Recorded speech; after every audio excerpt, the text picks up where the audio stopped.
All right, let's jump right into this explainer. Today, we are unpacking an absolutely devastating tragedy from the ancient Indian epic, the Mahabharata. And just to give you an idea of the sheer scale we're dealing with here, because it is massive, this epic is roughly 10 times the length of the Iliad and the Odyssey combined. Literally 10 times. But from within that sweeping narrative, we're zooming in on one very specific, dramatic sequence, the fall of King Pandu.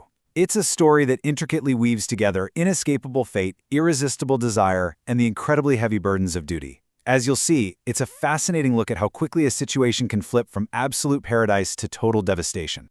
Woe to me! We're starting with this sudden tragic cry from Kunti, King Pandu's first wife, because it pulls us straight into the core mystery. How on earth did a scene of vibrant, flourishing life turn instantly into absolute doom? What could possibly prompt such a visceral reaction of shock and horror? Well, to understand what triggered this heartbreaking exclamation, we actually have to rewind just a bit. We need to look at a seemingly perfect setting and see exactly how the stage for this tragedy was set. Part 1. A Fatal Spring.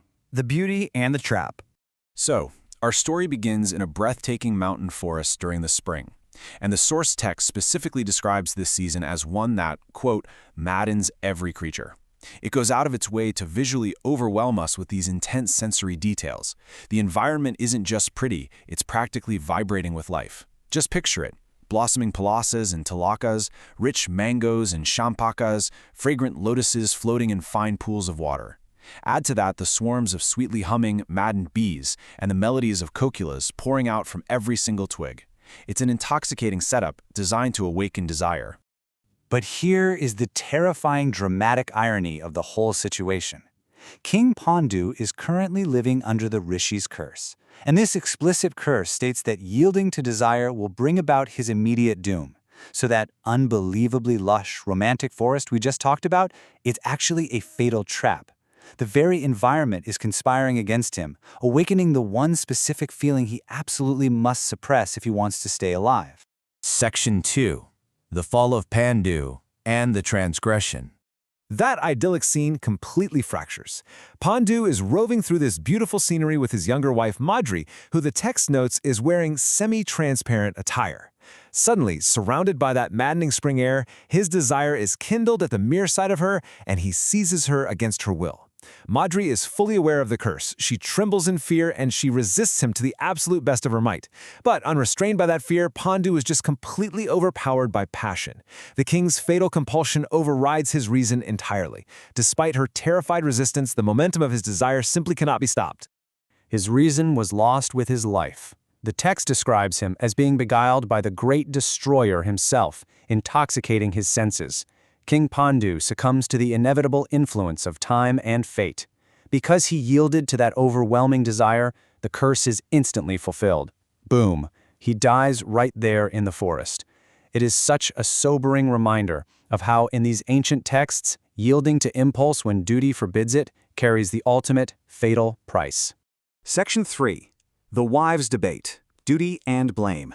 Now, the explainer shifts from the physical tragedy to an intense, deeply emotional and philosophical conflict between Pandu's two wives over his lifeless body.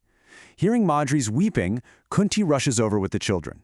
Upon seeing the king dead, she is struck with absolute shock, which brings us right back to that woe to me cry from the beginning. She immediately demands, "Why didst thou tempt him into solitude?" She argues that Pandu had always been carefully watched and kept melancholy precisely to avoid this tragic fate. She just can't fathom how they could possibly be merry in solitude, given the terrifying reality of the curse.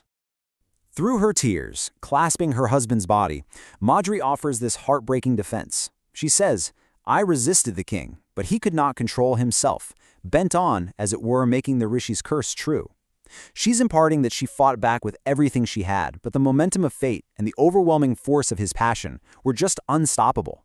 She places the blame not on herself, but on his lack of control and the inescapable gravitational pull of the curse itself.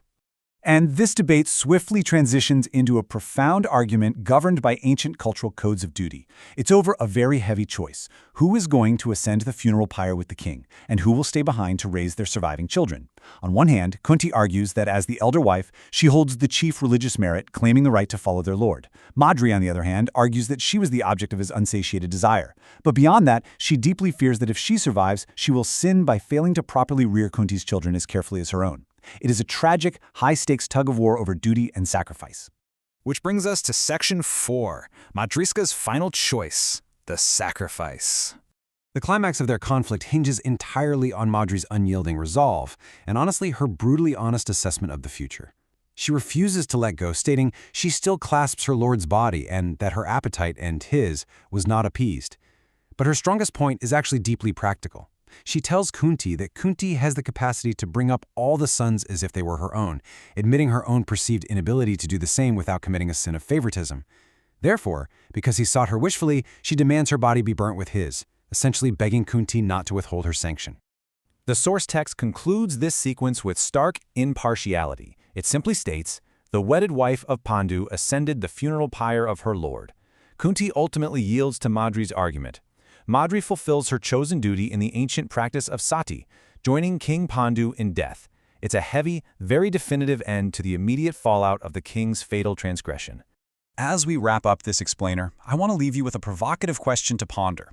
Was it the curse, the maddening spring, or the inescapable hand of fate that truly claimed King Pandu?